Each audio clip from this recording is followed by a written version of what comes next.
Welcome, everyone. Thank you for taking the time to join us. We think this is an important and interesting discussion that hasn't really been had. I'm Gillian Jones. I am responsible for financial journalism at the Wits Centre for Journalism, where we have a number of courses in financial journalism aimed at entry-level to working journalists. So this topic of, what we do with financial journalism in this age of AI is quite close to my heart. I think it's something we need to understand. Today, we're very happy to be joined by two of the leading financial journalists and editors in South Africa. So I think they are really well placed to contribute to this discussion. Ryk van Niekerk, he is from the editor of Moneyweb. He also hosts a show on RSG, a business show. Previously also looked after all the business titles at Media 24, and he's an award-winning financial journalist with many, many years under his belt in financial journalism. Rob Rose, he's a co-founder and editor of Currency, which is a fairly new publication, launched last year in 2024. He's also a contributor to the Financial Times. He was editor of Financial Mail for many years, and I think he's worked at Business Report, Business Day, all the big titles. So again, also very well placed to be part of this discussion. Also author of two books, one of them Steinheist, which is, one of our major corporate scandals about Steinheist. So welcome to both of you, and thank you for joining us today. So the reason I wanted to have this discussion is really because what we're teaching financial journalists at the moment, a year ago, we could ask financial journalism students to take Dis-Chem's financial results and, they would have to analyze those results and they would have to sit with the results and figure them out. A year later, teaching it this year has been really tricky because now they can actually just feed Dis-Chem's financial results into an AI engine and ask the AI engine to analyze those results. And depending how good their prompts are, they can actually get quite accurate, and decent insights. So that's a problem. So it makes it harder for us just to teach financial journalism, but it also tells you that all those things financial journalists used to do, like analyzing results and speaking to analysts and doing economic indicators and all of that, AI can now do. So it sort of leaves me with, okay, so what are financial journalists for nowadays? What must a financial journalist be doing better? And how do they add value in this world? So I'm going to start by just asking Ryk if you can just give sort of your overall thoughts on AI and financial journalism, and maybe just tell us a little bit about how you are using AI in the newsroom, what you think it brings to the party, and what are the pitfalls? Yeah, I think we're not there yet with uploading company results or statements into ChatGPT and asking it, do a solvency analysis. We're not there yet. The platforms are not accurate enough.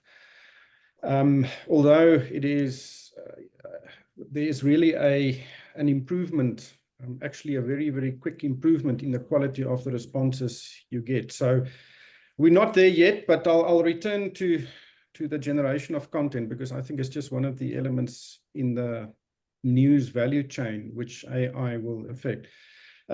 Just a bit of a background. I studied disruptive innovation in the 2000s, and it focused on the digital migration or the digital transformation of media. And that was one of the biggest disruptive innovations in media ever. I think the previous one was probably the printing press. And maybe the telegraph you can also throw in there. It just changed the way we present news. So with the digital evolution, it took around, I think, 10 to 15 years for print to become really irrelevant in many ways. The main medium of news consumption has been digitalized significantly. So you sit with digital and broadcast content predominantly. But that took about, say, 10, 15 years. And currently we have been disrupted by generative AI, and that disruption will be within 4 or 5 years, if not sooner. It will be a very quick, massive disruption of how newsrooms generate news and how people also consume it. So how we use it at Moneyweb is throughout the news value chain. A lot of it we've used at the back end of the website, where we look at just trends on the site, what the traffic trends are, and we get some suggestions on what stories to move on our content waterfall. That we've been doing that for a while. We've done a lot of analytical type of analyses of traffic trends and the like, and then linking newsletters with content on the web, what is being consumed, what headlines can change. And that has been ongoing for a while. We also look at search engine optimization suggestions from AI, and sometimes it works, sometimes it doesn't. It depends on whether Google changes the algorithms or not. And content moderation, it's a big issue. It was a big issue because there are so many, defamatory and racist comments underneath articles. I can remember still even News 24, that was a big, big problem. And I hope they use AI to moderate it, but it's really, that has made a big difference in our lives. Then on the production side, post the creation of content, we use, I started using Grammarly many years ago as a plagiarism checker, because it's got a very good plagiarism function. And then I realized, listen, the grammar side of it is also not bad. And all of our subs use it. It takes a lot of pressure off the final eyes on the articles, because they have been, properly subbed, and it reduces the production process. Headlines, we use it a lot for headlines. You can just pop it into any of the platforms, and we use Copilot, Gemini, and ChatGPT, and you can generate 10 headlines of a particular story, and then you can get stronger headlines. And then one of the big things we use it for is social media posts. We publish around 80 pieces of content a day, and we have got a big social media push to market those articles on various social media platforms. But, to create, say, 20 social media posts for Twitter or X, Facebook, LinkedIn, it takes quite an effort. So we can put in stories in one of those platforms and then generate quick posts for the different platforms. And that actually works pretty well. But then if you go through the media value chain, from the conceptualization of articles, you can use it there. Sometimes you can put in financial results of Dis-Chem, for example, and ask it highlight 2 or 3 anomalies or interesting things, and it will highlight it. So most of them are rubbish, but once or twice you will see, listen, there's actually a nice story in paragraph 304 on page 97, whatever the case may be, and that is actually quite good. We use it also for preparation. After you've conceptualized the idea, there's a deep research function on ChatGPT that can provide you with a detailed report on any topic. Most of it is not that accurate, but at least it can point you in a certain direction.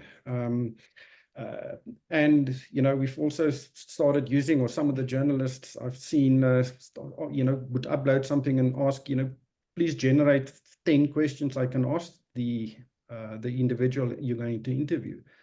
That also works well. And then afterwards, as I've said, on the production side, it helps a lot. And we also analyze, engagement. We get on social media posts hundreds of responses every day. You can, sometimes we cut and paste it and see, you do a sentiment analysis just to see what the sentiment of those responses were. And you can gauge the attitude or how complimentary some of the users are about the content, or negative, because that happens as well. So throughout the value chain, we don't use it to write articles. I'm very strict about that. So you're not going to upload something and then, have it write the article. That is a big no-no. And just, I know there's a perception that you can, throw a lot of data at something like ChatGPT, or I think Gemini is a better platform, but say put market data into the platform and then say write a story about what happened on the markets today. Some publications do it. I believe it's still not accurate enough, and it doesn't take into account what is happening in the world. The platforms, I struggle to identify that one news event is more important than another, unless you direct it through prompts. So yeah, it's being integrated into whatever we do, and it makes a big difference. It makes us more productive. So I'm actually interested to hear how you're using it across that whole value chain. I think we often just think it's to generate stories as opposed to all the back end stuff. For any repetitive task, it's good at. If you look at, you can, we've got a WordPress site, and there are various AI applications you can integrate into it, and they evolve every single day. But analyzing of data it's really, really good at, and we use that, the repetitiveness of moderating user comments. If you get 300 a day, and the average one is 300 words, which sometimes is the case, and it takes a lot of time to do that. Now you only get 5% that have been flagged. Then you can only look at those. So that saves us a lot of time. But yeah, it's any repetitive task. Subbing, for example. I've tried fact checking, but I don't trust it. So you can't really trust if it says a fact is correct or not. But it's all to assist you to be more productive. But the still core journalism responsibility remains with the individual, the journalist. Rob, if you want to come in, and just before Rob comes in, we do have a Q&A function, so please just type up questions. We'll answer them as we go along. Rob? Hi, glad to be on this webinar. So Gillian, I mean, a lot of what Ryk says is what I think we've been moving towards doing. I think, like Ryk says, the repetitive functions of subbing, for example, you can put in your style guides, and you can just conform it checks. I mean, I still don't trust AI for many things. So I still think you still need a human to check it at the end. So that's just in the kind of the supply chain. It really, like subbing, I think it's great for potential graphics, although you tend to find yourself often, I found myself, possibly because of how useless I am with the prompts, going over a lot of the graphics, and probably spending more time than I would, had I done it from scratch. But I think that's particularly useful. I think social media as well, like Ryk said, I mean, that's an important way to use it for.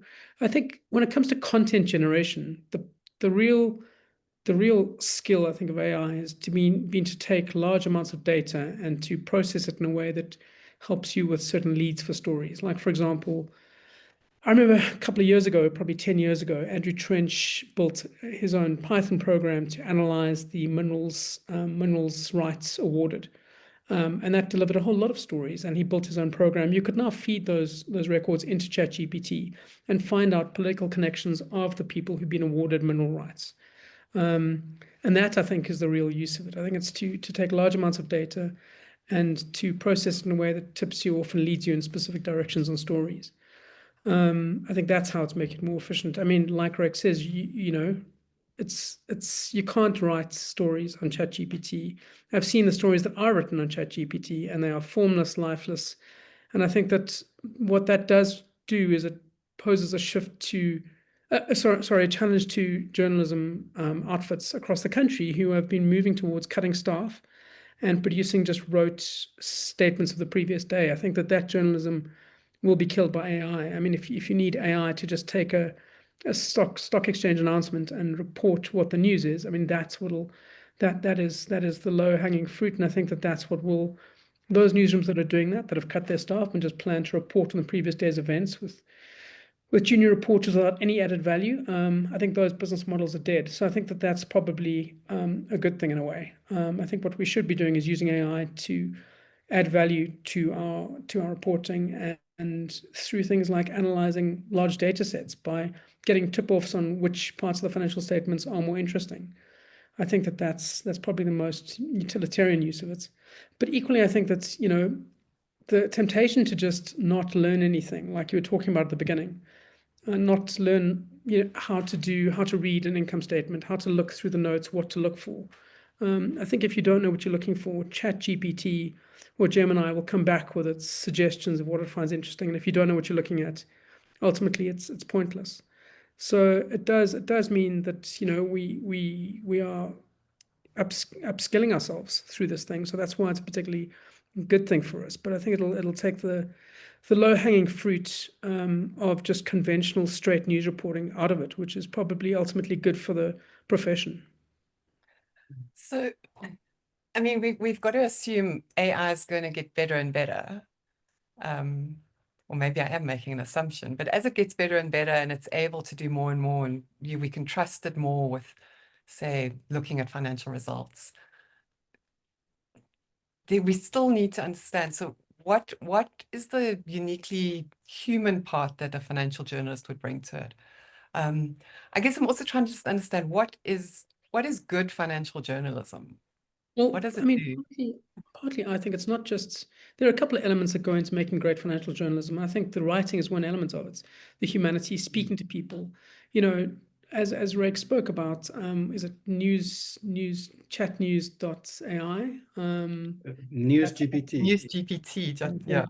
So those things will take existing records and process it into a ChatGPT style news story, but they won't be speaking to anyone. They won't be getting the views on a specific thing. It'll never go to the Stilfontein mine and speak to the people there and do a story on what's happening on the ground. So that's partly the value add. What it should do is take away the drudgery of all the stuff that would have taken you, you know, 4 hours to do in the past. You can type in, say, feed in Eskom's financial statements for the last 10, 20 years and say, what are the signs that you could see that they were going to face a capital crunch or an infrastructure challenge in the future? That's the kind of thing you could do, which would have taken you hours. But it's not going to lead you to the people to interview. It's not going to interview those people, and it's not going to write that in a compelling way. So I think those are fundamentally the stories that we'll still be doing. And I think you know,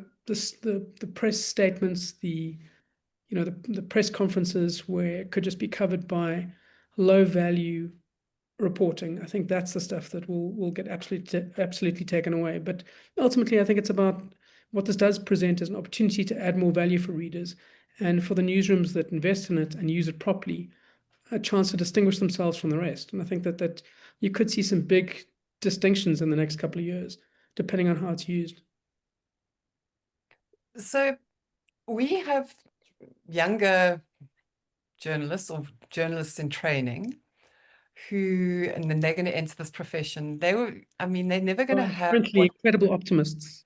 Yes, okay, a couple of them are going to enter. There's few jobs available, but they're never going to have that experience that both of you have got. That sort of, you know, shoes on the ground, going out there, getting stories, struggling your way through, you know, looking at financial statements, reading the notes to find the stories, piecing together things. You know, going out and talking to real people. There's sort of really like the boots on the ground journalism that I think you've done, and that's built you into being able to be questioning, being skeptical, being able to see the stories. So I'm opening this to both of you. How do you think that's going to change financial journalism? Do you think we're going to have a problem with younger financial journalists who haven't built up that, I don't know, the school of hard knocks? Can I start, Ryk? Shall I start and then? Sure. I mean, I do think that you already see it. The younger journalists who I work with, there are some very good younger journalists who understand the value of putting in hard work and diligence and speaking to people. And I think it'll allow those people to flourish. I mean, it just provides them with an extra skill set, and I think an ability to produce far more compelling stories. But equally, I think it will expose people who are not putting in the work. So, for example, I think one of the biggest problems you see with younger journalists, I think, is them not calling people, not speaking to people. And I feel like that's a big problem, just relying on desktop research and WhatsApping or emailing. And then say, well, I haven't got a response to the email. Now, that'll never fly. It wouldn't fly with the Ombudsman. I don't think it'll fly. It leaves a huge gap in your story. So I think it depends on the disposition of the journalist. But the people who are predisposed towards looking for the story, digging deeper, and providing something compelling, it adds a whole new layer to it. I remember years ago, Dion Bassan was one of the best financial journalists in the country. He was fantastic. He broke stories like Tygon. He started on the ShareMax thing that Ryk has continued with. I mean, he really was fantastic. And I was complaining to him once about how difficult it was to get shareholder information, because you can't, for private companies, just find that shareholder information easily. You have to go to SIPC in Pretoria, and more often than not, they'll hide it. And I was saying, this is so difficult. We can't have this happen. And he was saying, well, actually, it's a way to, it's a competitive advantage. The people who are willing to put in more efforts can illustrate that their stories will be better. It's the people who do the hard work get the kudos for it. So I think journalism has always been what you put in is what you get out. And I think it'll just make the distinction more clear. Yeah, I think the future of journalism I don't think there's a clear pathway, but what will remain is that there's a definite need for unique journalism, investigative journalism, and to hold people to account. And I know that sounds, very generic, journalism course flyers or marketing material, but that's pretty much the case. You can, through AI, generate generic news based on information that is available, for example, in a set of financial statements. And I'm sure we'll get to a stage where those interpretations will be relatively good. But what AI cannot do is find a story and identify potential stories when you speak to people. You can do one story on, say, Dis-Chem's recent, the gifting of close to 7 billion rands worth of shares to 2 people. If you go and speak to 3 or 4 analysts, they will most definitely have different views. And one may know something which could send you in a totally different direction. So that sourcing of information elsewhere is absolutely critical. AI cannot do that.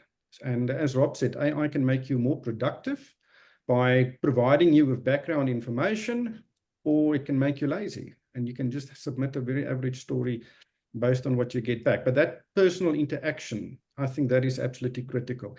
But I think there's a bigger threat to journalism than AI, especially for young people entering the industry. You need to spend around, I think, 3 years, maybe even 4 years, writing a specific beat and be in a trench and really understand exactly what that specific industry is.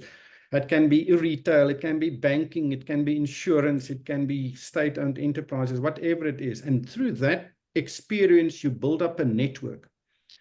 And that network is critical because in many cases, the best stories come from a phone call and say, listen, Rob, did you hear about this guy, Marcus Jooste, what he did? And that type of information coming to you comes through a network. And in my experience, too many journalists, young journalists, enter the market. They spend 2-3 years, if you're lucky, being a junior journalist, getting paid, 30,000 Rand or whatever the amount of salary is. And then the moment they start to show potential, they're being gobbled up by the corporate sector, corporate comms, and then we lose it. And the number of journalists within the age group of 30 to 45, those people who really start to know what they're doing, they are dwindling. And I don't think they are replaced by young emerging journalists in the numbers we need. Can I just pick up on something that Ryk said, because I thought it was absolutely accurate, which is that, people, I think younger journalists I speak to always want to know, how do I get stories? Where do I find stories? And I think it's by those conversations that Ryk mentioned. It's like, it's the people you speak to. You speak to an analyst the first time, or you speak to somebody, say, this is what I did. I spoke to somebody about Absa Bank, which I was reporting on because I was doing banking, right? Like that was my beat. And then you speak to somebody, you treat your sources well, with respect, you treat the information carefully. And then next time you've proven you're trustworthy, you've proven you handle information well, they'll call you up and they'll say, did you see what Standard Bank is doing with us? And then it leads you to then you have these wider source networks, which I think lead you to the stories. And these are the stories that other journalists won't be getting. So there'll be unique stories. I think your editors will love that, because it's not just, 70,000 people went to a press conference yesterday. You're all reporting the same story in the Road Accident Fund. You're doing something different. You've illustrated enterprise. And I think that is where you can really distinguish yourself. But Ryk is totally right. I mean, I think that's, the economic prospects for journalists are very slim. And I think that's so many journalists I work with. I refer to Transnet as the new employer of Business Day and Financial Mail journalists. That's just, there's so many I keep bumping into there. And I think that is taking scarce skills away from an industry that needs it. You can't hold people accountable if the people who've done the work to get somewhere are now defending the very companies that they should be holding accountable. So I wanted to pick up on that because I find it quite interesting, because I think to me, there seems like there's quite a lot of financial publications and new. I mean, Rob Currency is new. Business Insider's going big. Like there seems to be Business Maverick. I feel like there's a lot of new business titles. It feels like the business financial journalism sector of South African journalism, if you looked at it at face value, it looks like it's doing well because there's a lot going on there. A lot of business news shows, radio shows. So from that point of view, it almost, you would think it looks like it's doing well. Is it thriving? That's where things are growing. What do you two think? I mean, I know it's hard. You probably can attest to that. Yeah. You see, I don't think that's the case at all. When I was at Media 24, we published 5 different business newspapers per day. There were 67 journalists reporting into me. Now, I know on the Netwerk 24 side, there are 4 left, 4 financial journalists left. On News 24, on Fin 24, they were, I think there's a good team there, but they should be around 15. If you look at Business Report, in its heyday, it must have had 80 journalists. Business Day, I know, had over 100. And I spoke to somebody there the other day, they're currently now around 15. So the number of journalists have reduced significantly, the number of voices and experts in particular fields.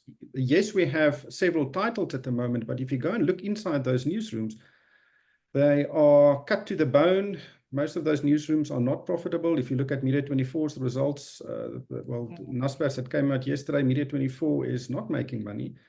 And it's tough out there. So yes, there may be titles, there may be radio shows, but that's probably more a function of the financial pressures, because advertising on radio is in many ways more, what is the right word?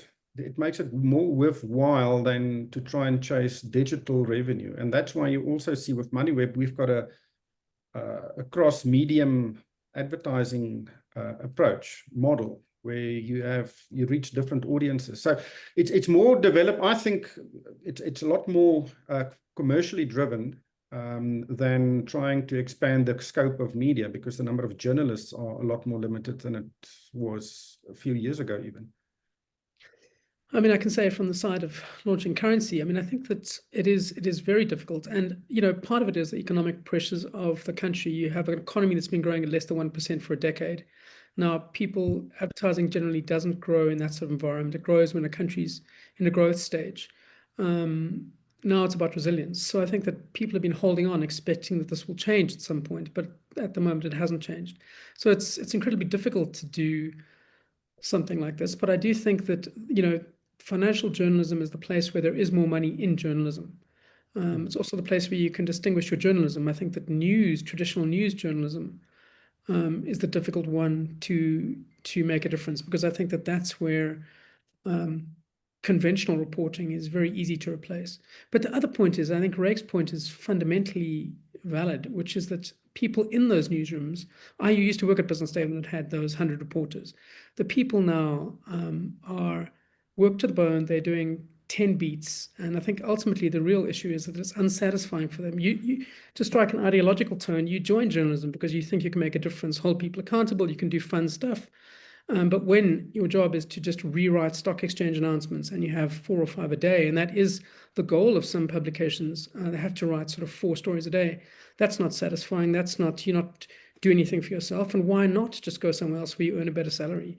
So I think it's that particular business model is it's failing to do a service in society, and it's reducing the relevance of journalism, and ultimately is destined to fail in a world of AI when those announcements can be summarized quicker and better. So I think that a lot of media houses that are out there will decline and die over the next 10 years.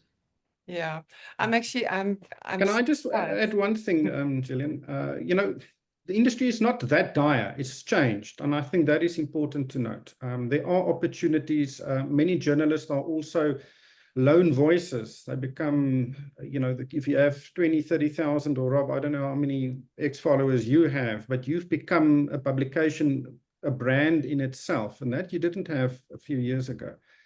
And that is very, very important in the news offering you currently have. Peter Bruce, if he tweets something, it creates a discussion. And in a sense, that is also media. The skill set of journalists have also changed. Yes, you need to look at many stories, but I still believe that if you've spent 4 or 5 years in the trench, you've really understand, you built a network, then you can write any story, because then the best journalist will write the best story, but it will be dependent on the sourcing of information, and that you only get through networks. So it's not that dire, financial media will disappear. I think if you are innovative in the approach of creating content and then actually getting it to an audience, if you're original in that sense, then there are many, many opportunities.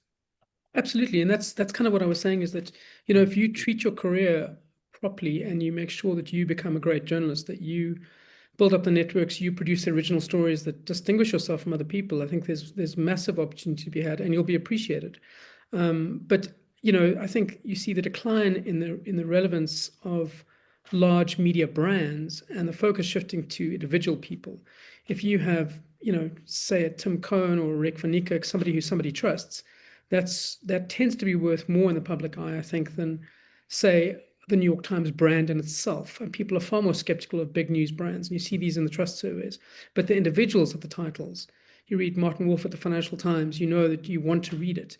And in fact, that's a big selling point for these publications. You know that you have a couple of people on your staff that people want to read, whatever the rest of the content is. I think that that's where things are moving to. And that's where it's about making sure that you build up the right skills that make you distinctive. For me, I'm not going to leave this industry today anyway. But I mean, that's partly because we've got into a position where it's fantastic. You've managed to elbow yourself some room where you can do things that do satisfy you. It's difficult for a younger journalist to come in to find the space and scope, but it's about how you are able to elbow yourself enough room to do what you want to do in a way that's satisfying for you. And I think that's the growth path for individual journalists. So we have a question here from Hope Garner. How, with AI and financial journalism, how can an up-and-coming journalist maintain credibility while writing? I think this sort of leads into that broader question, which I wanted to ask is, what do financial journalists, young financial journalists of today, what are the absolute minimum that they need to know? I mean, I think they need to understand financial results. I think they absolutely can't outsource that. They've got to first get their own understanding. But what do you two think, where do they start in terms of becoming a credible financial journalist? What do they need to know? From my side, I mean, I can just say that I think that, credible financial journalists, they write compelling stories, and fundamentally it's about that that rule of journalism, which is show, don't tell. You know, you want to show what the economy is doing. How do you do it? What are the statistics that show that? Like, how are you able to do that in a compelling way? And then I think the value of narrative writing. I mean, you read something from a young journalist and it completely sticks with you. I mean, I read a lot, and I'll read something, I'll go, wow, that person is really fantastic. So good sourcing, speaking to a lot of people, definitely not one source stories. So I think stories that illustrate that you understand the complexity of the issues and that you've spoken to a lot of people, and then fundamentally that are just great to read. That's from my side. Yeah, I think that emphasis on speaking to people, because again, that's something we've seen with our younger students, is they don't really want to speak to people. They do like to do the interviews via WhatsApp. Yeah. I mean, you It's can't. No, absolutely. But you say you need to be able to read financial statements. I'm an accountant. I'm a trained accountant. And sometimes I look at financial statements. You have half an hour, perhaps if it's a big company, I look at it for 40 minutes. And then I still find people to say, listen, what is in here?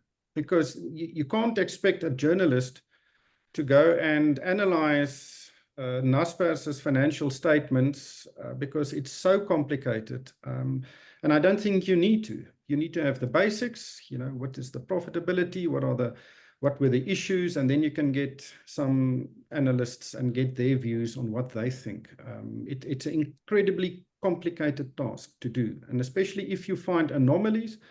Say there's a cash flow issue at a company, for you to state it will be dangerous, but go and find 3 or 4 analysts and get their comments, and then suddenly you put meat on that bone, and that is critical. And then, as Rob said, if you want to make your mark in journalism, write fantastic stories. There are so many in this country. If you look at the investigative team at News 24, they're doing phenomenal work at Amambungani and Daily Maverick as well. And they are young, really excellent journalists. They're very smart, and they produce stories people want to read, and then they say when they read it, oh my God. And that's what you need to achieve, as opposed to just taking a press release, rewriting it, maybe phone one analyst, get a quote, and then, that's average journalism at best. But, I do think, Ryk, that's what some editors want. So the point is to get out of those newsrooms, to not be in those places. Find a place in the industry where you'll be appreciated and where you can do the kind of work you want. Because absolutely, that's the thing. And what you said about stress testing everything you say, I mean, that'll lead you to the best stories. Yeah. And be curious, because I think you have to be asking questions of yourself. Yeah, for sure. And constant curiosity. And I think,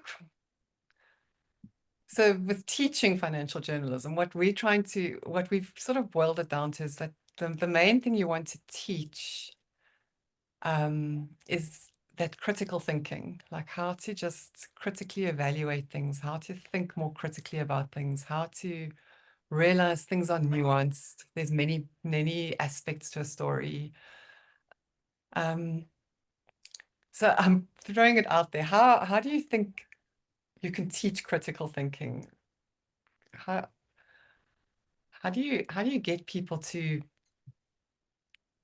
become that journalist who's always asking questions, who's not taking things at face value, who's trying to find more sources to shed more light on things? I mean, can I say that I don't think you would have people doing journalism if they weren't curious. I don't think that it's not a profession. You're not doing it for the financial rewards. You're doing it because you want to make a difference. You feel you can dig deeper. I mean, the desire to dig deeper into a story is what underpins all of this.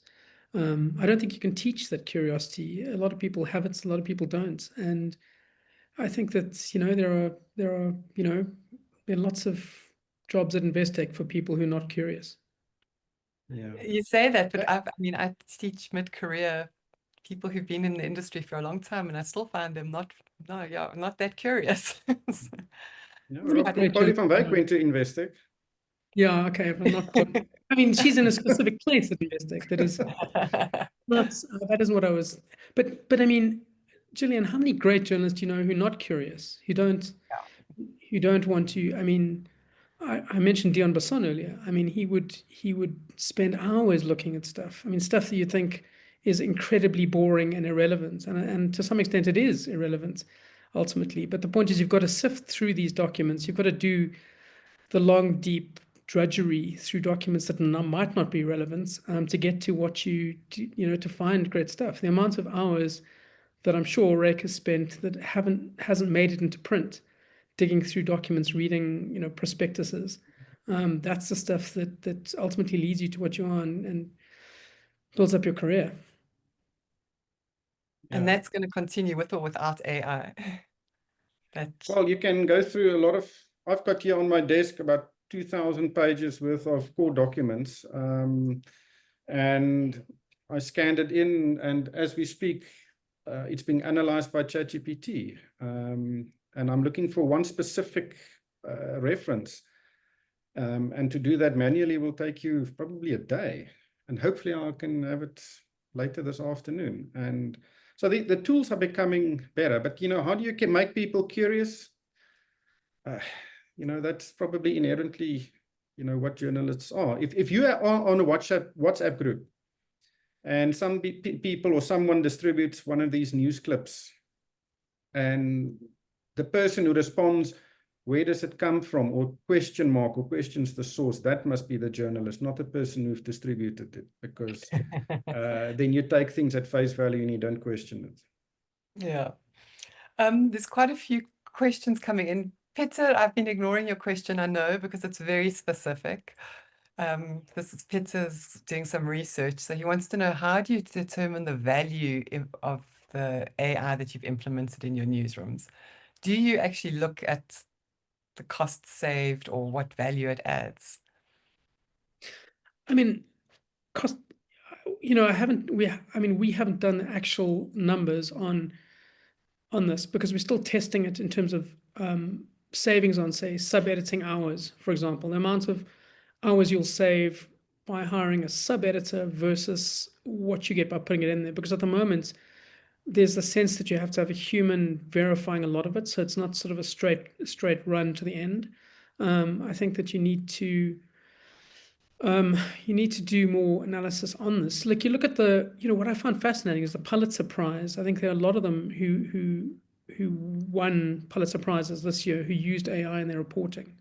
They all disclosed it on there, and it's really fascinating how they used it. But it's determining a value. It seems quite organic at the moment, partly because I don't feel we're at the final point of the perfect AI solution to aid journalism. So there's a sense that AI will help us in the sub-editing. Therefore, we need to hire a sub-editor a few hours per month, and that's specifically how it relates to this at the moment. In terms of the hours, for example, that you'd spend decoding mining rights, for example, that you put into an AI machine. I mean, there is a value attached to the time somebody spends on that. But quantifying it like that, I haven't done that. I haven't done that work yet. I mean, I think somebody will have done that work, but that's not me. Even if I knew how maths work. No, I do sort of know how maths works, but I haven't done that work quite yet. But I can chat Peter afterwards if you like. Yeah, we can chat as well, but I don't think that the motive is not financial. What is valuable? Is it if you have a better article, if the content piece is more complete, that also carries value, and then that could be a brand value perception improvement of your publication, and that can lead to more advertising, whatever the case may be. But I think the use of AI the aim is not to for financial gain. With subbing, we have removed some human resources from that process, but then we've used that resource elsewhere in the chain. So it makes you more efficient, but I don't think it will, in the short term at least, results in savings through maybe job cuts. Heaven forbid, let me lose journalists because of AI, where you get superficial type of stuff versus a good journalist that can provide so much more. So I don't think it's a financial issue. I think it's a value-added thing. It's a tool you need to use. You need to use it correctly and ethically. And the value there will be better journalism. And I think that's probably the the key focus or the why you would use AI. And Ryk, I mean, I'm very skeptical of companies who want to use this to reduce their human resources. I know that, you know, companies I've worked in the past, all they're on about is like reducing people so that they can just save costs. And I think, you know, the temptation for a lot of them will just be to implement company-wide AI subbing processes. And I think that that would be a huge mistake, but I see that as a huge temptation for a number of the large media houses out there. They can theoretically save costs, but for them, I don't think the integrity of the final product is the big issue. And I think for smaller publications who care about the content, it's the integrity of the information, which is why you can't just leave it out there at the moment. Yeah, I mean, I think that's the worry. So to bring it back to education, if you were designing a financial journalism curriculum today, what would be the sort of the top 3 priorities that you think should be taught to wannabe financial journalists? Sure. Can I quickly put it in ChatGPT? I don't know. You know, it's the skills you need to have as a good journalist is you need to identify stories which you would believe would be interesting to other people or revealing, or you would expose certain scams, or and that's a key characteristic or skill you need to have, is to identify stories. And I don't know how you teach that. You know, that's curiosity, bringing it back to curiosity. Maybe reading something and then spotting what, you know, seems not right within statements or any documentation. I think that is critical. And then the other thing is, you know, I'm surprised that people don't want to speak to other people. I love speaking to people. I love going and where there's alcohol involved. Because if you have a nice dinner, then the tongues get loose, and you can sometimes you get wonderful stories through that means. But at social interaction, obviously the quality of writing is important. At Moneyweb, we only employ people who can write properly, and they do a proper test, because if they write properly, it's less work in the editing line and the subbing line. And maybe, I don't know, how do you teach passion? You know, people that are smart and passionate are normally good at any job. And if they're journalists, they're also really good at it. From my side, I would say, I do think you need to have a possible knowledge of financial markets. You have to have, like you know, you need to know how to read a company's balance sheet. You need to know the basics of that. And then, like Ryk says, you need to want to go speak to people, stress test things. I think that's where you will distinguish yourself. But then I also think, Ryk touched on this too, story construction is vital. I think there's so much information out there now that it's not about just information. Every single company is putting out their own press releases and stuff like that, but it's bland, boring, and you don't want to read it. So it's about constructing stories, and I think it's about teaching people how to construct stories to communicate, and transmits actual utilitarian intelligence, not just information. It's about intelligence you get from something, not just the information you transmit. And I think that comes down to story construction. It comes down to the way you speak to people. It comes down to whether you actually, you know, I mean, there's this great essay that I think it's J.K. Galbraith wrote to a student when he was editor of Fortune magazine. And he said, basically, don't listen to any economist. All they want to do is wrap things in their own jargon, because their job is to protect their job. They want to make their job seem as hard as possible. So willingness to kind of cut through the complete BS of what's in most annual reports, or what most companies are saying. You know, what does it really mean? You can see somebody doesn't know what they're talking about as a journalist in the stories they write, because they'll be using a whole lot of technical terms and accounting terms. It just illustrates they don't know what they're talking about, because that's not what humanity is about. That's not saying what a company does or what is actually happening.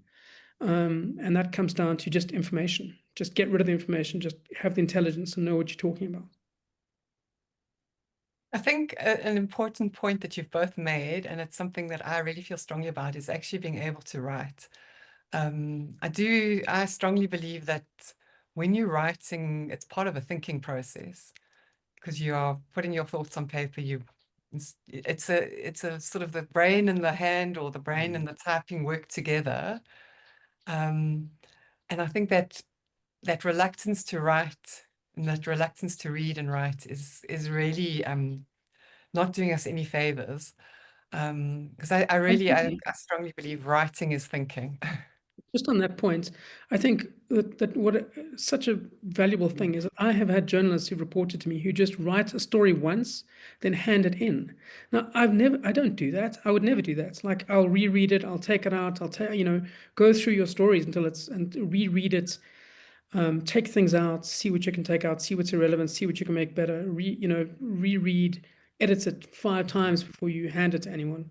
The amount of outrageously terrible copy I've got when it comes to writing, not because the person is inherently a bad writer, just they're slapdash and haven't gone through it again, is shocking. Yeah, I write a lot from court papers, and I always, with every investigation, I draw up an Excel spreadsheet, and whenever I read something, it goes in there, and I've got a certain way of saving it, and you can link from that spreadsheet to the source documents. And if you have 60 source documents in an article and you want to fact check it, you're going to forget where you actually got that information from. So it is a planning process to write, and that will allow you to fact check. And, sometimes people make mistakes, but it's very difficult for people to go and fact check a story after they've written it. And that's also something I see. But yeah, if you write it once and you give it in, maybe journalism isn't for you. The writing is not the work. It's finding the information. That's the work. And then, refining it. Yeah. I've left some of the questions simply because they're not AI related, but I think we've got a few minutes. So one is, what are the ethical boundaries should financial journalists observe when reporting on market sensitive information that could influence stock prices? Can I say that, you obviously you can't give that information out to somebody who would trade on it.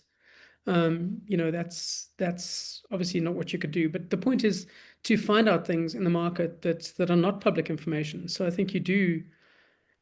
Obviously, you cannot be in a position where somebody's going to gain financially from that information. That's just clearly an ethical boundary, right? But your whole job is to find out things that are not in the public domain. If I think it was Reinet this week hadn't put out a SENS announcement on this deal to buy Pence Corp. That's market sensitive information. They hadn't released anything. So you think, why is Reinet's shares up 10%? And at the time they hadn't announced it, and I thought it was just shocking. But our job is to find the market sensitive information, and places like Bloomberg, if you can find a story that moves the markets, that moves the share price, that's the goal, right? You've influenced this. The information isn't public. You're not just following what was an announcement. That's part of it, I suppose. Ryk, what do you think? Well, I don't think it happens often anymore. Not as often as it should. Companies are so regulated, with releasing sensitive information as quickly as they can and keeping it tight. So it doesn't happen that much. But what a scoop! If you can get sensitive information that moves the market, you can publish it and make sure that information becomes public. Then you've done your job. And that can be positive or negative news. I think the ethical part is whether you will benefit from it. Many years ago, I know of many journalists who had a little share portfolio on the side, and they traded, and they of course they interacted with stockbrokers when stockbroking was still a very vibrant personal type of occupation. Then it happened a lot, and then people made money. That's totally unethical, and you should be fired for doing that. At Moneyweb, we've got a policy: if you own shares, then you need to disclose it. It's disclosed on the website and under an article if it relates to what you're reporting about. So that disclosure is absolutely critical. But if you get a story that regarding this Reinet story, for example, Rob, it's an excellent example. It's good journalism, and the ethical part is don't benefit from it financially. You would see the Reinet, you'd see the share price. That's from being. We spoke about it on radio. Why is it going up? And exactly. Yeah, but nobody knew. But somebody knew, obviously. Yeah, there was a story out a couple of hours later about Pence Mm. Corp potentially being sold. I mean, Yeah. that's, Mm. but I also think that, you know, the things you don't publish, you know, I did have someone at Sasol once many years ago who sent me they sent it to me incorrectly, preparations for their financial results the next Monday, and they were trying to send it internally and they sent it to the wrong Rob. And it was how to respond to specific questions. It was about basically coaching the executives and what not to avoid and like how not to mention these things and how to kind of mold the narrative. And it wasn't, you know, there wasn't much that could be gained from reporting about it ahead of time. We'll just lose this poor guy's job. So I wrote a little bit about how that Sasol tries to mold the narrative in what they write, but I didn't specifically mention this because I didn't feel like it would be. It's not so much unethical. It's just I think it's just inhuman to destroy this guy's life just for some stupid mistake he made. I think final question is from Tilani about, he wants to know what prompts you would use to AI. Doesn't say exactly what for. Is it for fact checking? Or I think that's Well, yeah, I teach a course actually to pay the bills in prompt engineering and how you formulate prompts and how you interact with the platforms. And it's a skill. It's an absolute skill to ask the right questions, because you can insert a 50-word prompt and I expect a 3,000-word response. And remember, AI is just a massive, massive calculator of words. And it's based on the data it's been trained on, and that data is not accurate. You know, if you look at the internet and what data and information is available, there's a lot of rubbish out there. Lots of biased information. So, but yeah, the key is to do it often and, you know, learn how to prompt properly. Gillian, just lastly, and one thing we haven't spoken about in respect of AI, the next big disruption, and it's going to start, and there are a few web plugins for this. So if you go and you search on Google for a specific topic, maybe today's story of the penalties levied against several banks, then AI can create a box underneath the search bar in Google, and then it will give you a summary of all of the other news stories already available on that. So now suddenly the publication who actually did the work to write that article gets no benefit whatsoever. And that AI application will be very, very convenient for any reader, because now suddenly you don't need to read 4 or 5 different stories, or maybe look for a specific publication. It's right there, it's summarized, and it will reduce the need for you to go to a publication. I think it's a real threat. And I was just add to what Ryk said, which is that I think that everyone sign up for Ryk's course and then include me as well, because I also want to course Ryk. I think we've come to the end of our time, but it's been a really fascinating discussion, and I feel like there's so many other directions we could have gone in. I'm not sure if I feel any better about financial journalism and its future, but I think to me, it's just what I'm hearing is that it's really the basics of journalism still will continue. The curiosity, the speaking to people, the digging, the hard work, those are going to create the good stories. So for anyone who wants to be a good financial journalist, it's just getting the basics right, and using the AI as tools and using them ethically as tools. That would be my takeout of this discussion, I think. But thank you both. I don't know if you want to have any closing remarks. I mean, what I can say is that I remember, I met this Australian journalist a while ago, and as journalists tend to do, you complain about how hard things are in your career, you know, like, oh, it's really difficult to kind of get information and this and that. And he's like, mate, you're complaining so much. Like, things are so easy now. There's so much all over the internet, so many documents you can get. Mate, life's easier than ever. So I think that AI is going to make things a lot easier for a lot of people. And I think that, you know, you cannot afford to be a journalist who just does basic reporting and think that flies anymore. But it's an opportunity. It means you don't have to anymore. You can do far more satisfying work. So I think this is a real opportunity, and that's how you need to look at it. Yeah. Absolutely. Just Ryk? from my side, it's a tool. It's a tool like the calculator became a tool for accountants many years ago. And use it ethically and use it to augment content, but don't let it generate it. In any case, currently, and I don't think for the next few years at least, it would be accurate enough to substitute the human element. Absolutely not.